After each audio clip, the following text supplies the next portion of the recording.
So how come he is so successful? How come her skin is so flawless? How come her hair is so impeccable? How come he earns so much money and I don't? How come he makes it doing the same thing that I have done for so many years? Is God playing favorites here? Is he granting favor to certain types of people and denying it to certain others? And no matter how enlightened we are, how far we are on this path of enlightenment, this thought pops up time and time again. And this is what prevents you from really embracing your destiny. You have to believe at all times, that you were put on this earth for great things. That something wonderful is in your destiny. That whatever you need is within you already. There's nothing more that needs to be gotten. There's nothing more that you need. There's nothing more that you want. There's nothing more that can complete you. Because everything that you want is either something you lost or something that you wish for the future. And neither the past nor the future even exist. They don't. This is it.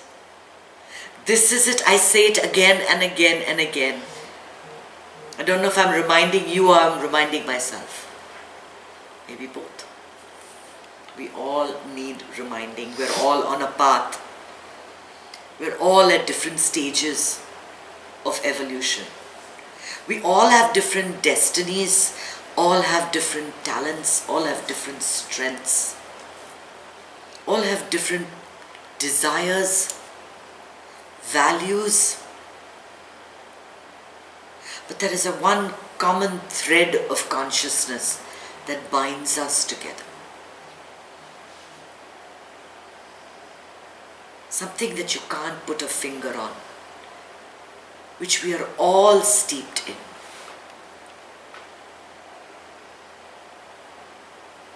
At each point of time, when we are exhausted, when it's been a long time since you've been putting in the effort, when that which you want doesn't manifest in your life, that's when envy sort of raises its ugly head. So how come he wrote one book and is on the New York Times bestseller list? I mean, what does it take? What does it take for me to become successful? I've put my best effort in. I've written the best book ever. I can't imagine what I have to do. So does it require one random tweet from Oprah or Mark Zuckerberg to change my entire life like it changed his or hers? Somebody said something about someone and a video went viral, and immediately that person is the luckiest person in the world, the most successful. What is this success? That video that went viral in 2012 about a boy chewing gum. Do you remember it? Okay, I don't either. Maybe it wasn't even there. There must have been one. I'm sure there must have been one. Success or failure is what we make of it, right? How long does this success last? How long does it last? How long do you remember successful people? There are many successful people. many levels of success. There are people that are successful in sports and in medicine and in, so many different fields. Who remembers everybody? Who is famous? Who isn't? You are as important and as successful and as famous as any celebrity anywhere. Because there is one thing that is in them that is in you, and that is this consciousness. This energy, this universal energy that flows within us all. It manifests in one way, in one life. It manifests another way in another life. Because we are different. And the desires we put out, the talents we possess, the evolution of our life, the cleanliness of cleanliness or the purity of our destiny.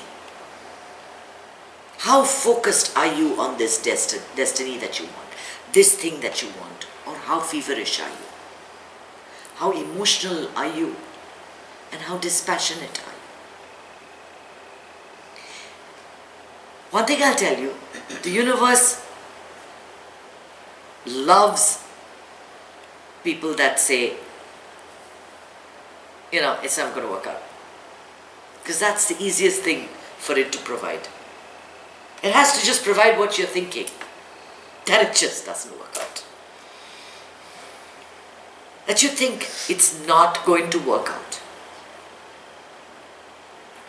It's never going to happen in my life. I'm too ordinary. I'm never going to... I sincerely believe somewhere in my life, I must have told myself, you're never going to earn money. I can't even imagine at what point of life that is. Maybe it was at a time where I felt, I don't want to spend my time earning money. Let somebody else work and provide for me. And that stuck somewhere in my subconscious, and that's an overpowering thought. Who knows? The messages that we give to ourselves are the most powerful. I don't know if you listen to Joel Osteen, but I listen to him as often as I can. Just like, everyone needs something to lift them up every day. And I tell you, every day, you must give yourself 15-20 minutes to either listen to a video, read a book, to pick yourself up. To pick yourself up and get yourself charged, to go down that path. Because we can't keep that level of enthusiasm every single day. Because we're bombarded all the time with so many different things. But we give ourselves plenty of time to envy the other successful people. You see, the other successful people were very single-minded in their focus. They went after what they wanted. And yes, there is the one fact that we cannot control, and that is providence. Just things working out in a certain way. But to spend your time worrying why she has so much money, she has the body, she has the figure, she has the health. Everyone has got a basket of problems. What do you know what's in that person's destiny? Don't ever want to get into their shoes. Don't ever want that. You have no idea what that journey is like or what they're going through. Because it never comes as 100% package. You get something, but you get compensated with something else. Something is taken away, something is given to you. Something is taken away, something is given to you. Nobody gets 10 out of 10. If you get an 8 out of 10, you should consider yourself lucky. So how do you combat this feeling of envy? And it does raise its head. You go to the gym and you're puffing away on the treadmill, and there's this young girl who comes in little shorts and a little thing like that, tripsing away, doing a little something on the elliptical. He's like, I've been on this thing for 1 hour now, and it looked nothing like her. She's been doing it for like 10 minutes. right? You have no idea what she's going through. Have her parents fought this morning? Is there a drug problem in their home? Do they have enough money to eat? Are they going to school and getting fed properly? Who knows what's going on in people's lives? There's always something on. If you probe deeper, there's always something going on in people's lives. What you have is probably your best choice. The best thing that ever happened to you. And you need to accept that. You need to embrace it, not just accept it. You need to embrace whatever it is that you have. So you combat envy with gratitude.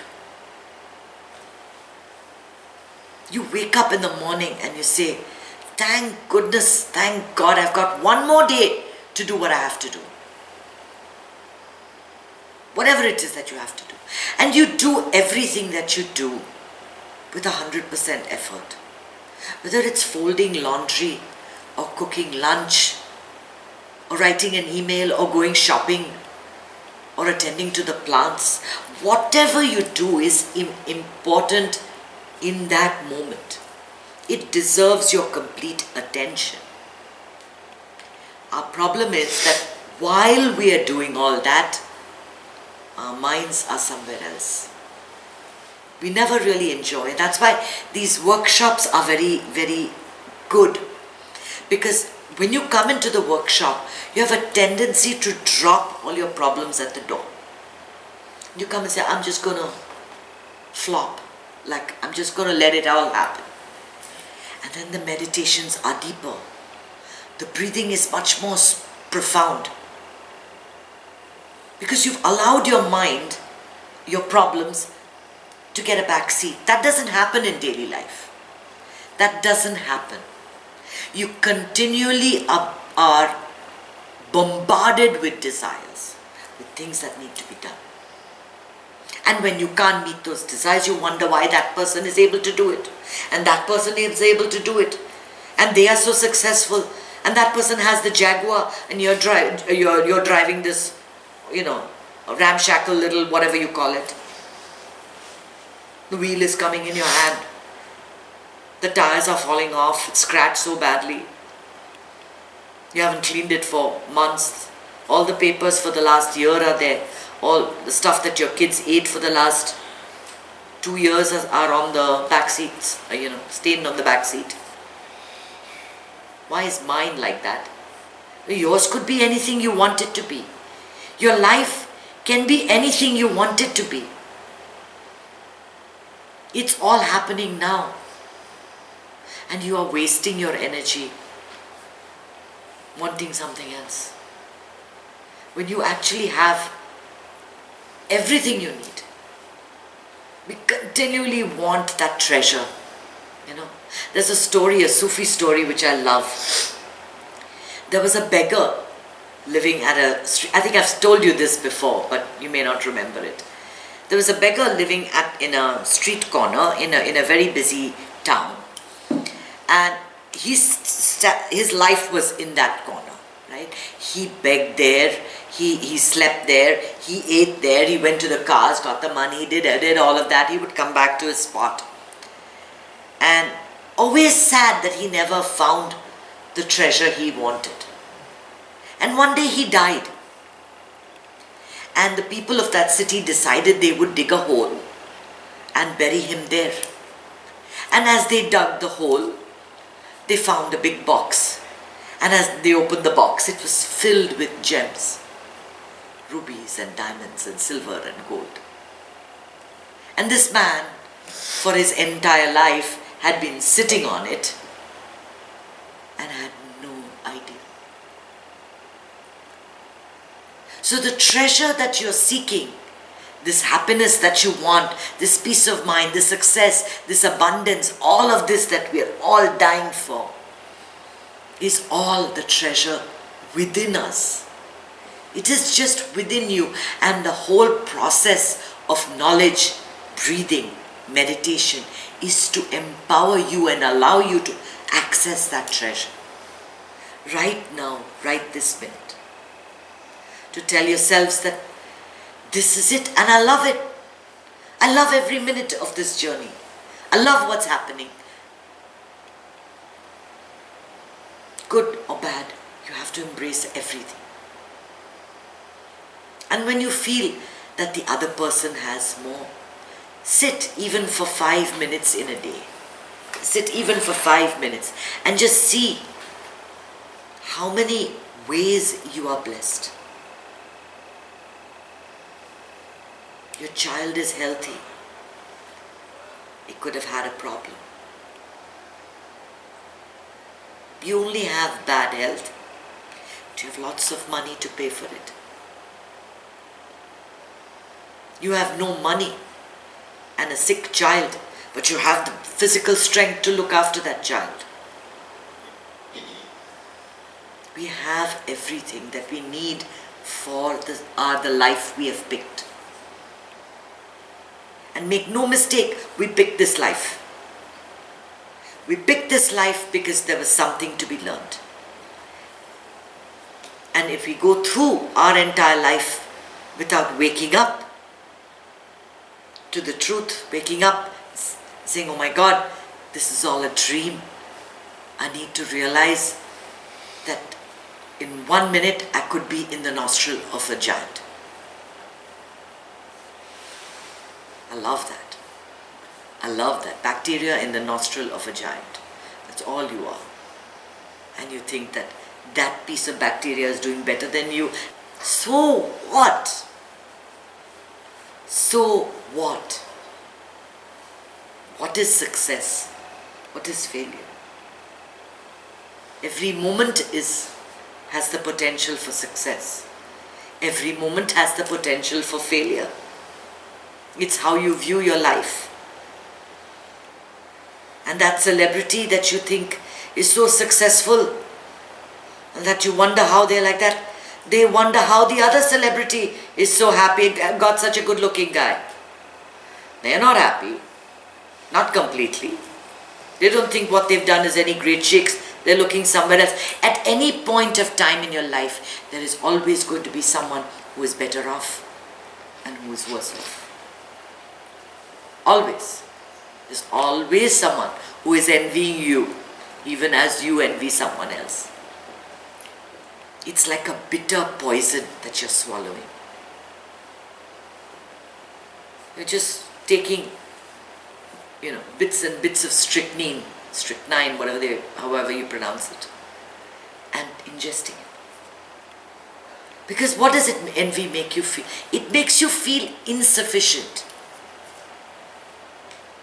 Not good. Not acceptable. Below par. Depressed. Unhappy. Unpleasant. Why do you want those feelings?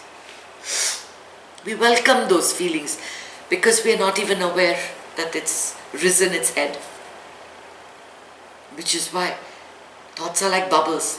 Thoughts are like bubbles. So as soon as you become aware that you've had an envious thought, it's going to burst. And say, that's just a stupid envious thought. I am so grateful.